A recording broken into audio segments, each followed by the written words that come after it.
حجازی voice channel کے تمام سننے اور دیکھنے والوں کو خلوص بھرا سلام۔ حضرت حنظلہ علیہ السلام اور قوم اہل ارس کی المناک داستان۔ یہ داستان ایک عظیم نبی حضرت حنظلہ علیہ السلام کی ہے، جنہیں اللہ تعالیٰ نے اپنی خاص رحمت اور نبوت سے نوازا۔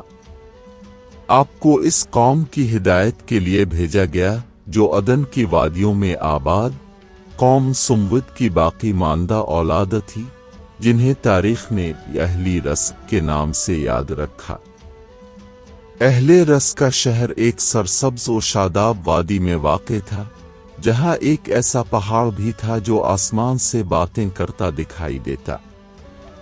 اس کی بلندیاں 1 میل تک آسمان کی طرف اٹھتی تھیں اور اس کی چوٹی پر ہزاروں پرندے بسیرا کرتے تھے۔ انہی پرندوں میں ایک عجیب و غریب مخلوق بھی پائی جاتی تھی، ایک دیمالائی پرندہ جسے لوگ عنقا کے نام سے جانتے تھے۔ عنقا کوئی معمولی پرندہ نہ تھا۔ اس کا جسم پرندوں جیسا تھا مگر چہرہ انسانوں جیسا۔ وہ نہایت حسین، پراسرار اور پرشکو مخلوق تھا، جس کا ظہور سال میں صرف 1 بار ہوتا۔ جب وہ آتا تو پورے پہاڑ پر دہشت کی لہر دوڑ جاتی۔ پرندے پہاڑ چھوڑ کر فرار ہو جاتے، کیونکہ عنقا انہیں اپنی خوراک بنا لیتا اور پھر طویل عرصہ تک غائب ہو جاتا۔ 1 سال ایسا آیا کہ پہاڑ سنسان ہو گیا اور عنقا کو خوراک نہ ملی۔ بھوک کی شدت سے بے حال ہو کر وہ پہاڑ چھوڑ کر انسانوں کی بستی کی طرف بڑھا۔ پہلے ایک لڑکے کو، پھر ایک لڑکی کو اٹھا لے گیا۔ اہل بستی پر خوف و ہراس طاری ہو گیا۔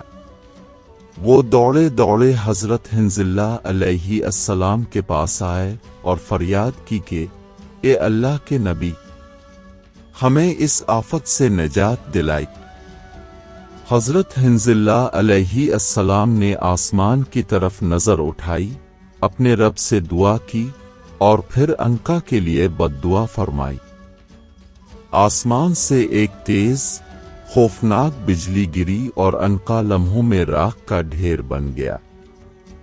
اس معجزے نے کئی دلوں کو ہلا دیا، مگر اہل رس کی اکثریت اب بھی ہٹ دھرمی پر قائم رہی۔ اہل رس کی زندگی کا سب سے قیمتی اثاثہ ان کا ایک بابرکت کنواں تھا، جس سے پورا شہر سراب ہوتا۔ اس کنویں پر سنگ مرمر کے بڑے بڑے برتن رکھے ہوتے جو حوضوں کا کام دیتے۔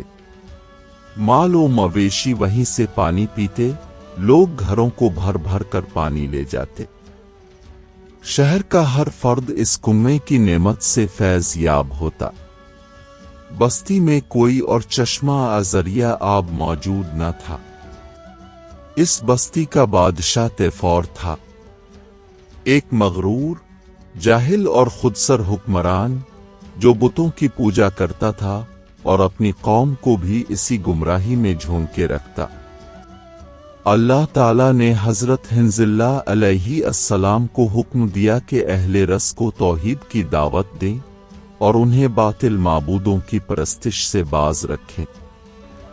حضرت حنظلہ دن رات بستی کے چاروں دروازوں پر کھڑے ہو کر صدا لگاتے، اے لوگو، ایک اللہ کو مانو، اسی کی عبادت کرو، وہی تمہارا خالق و مالک ہے۔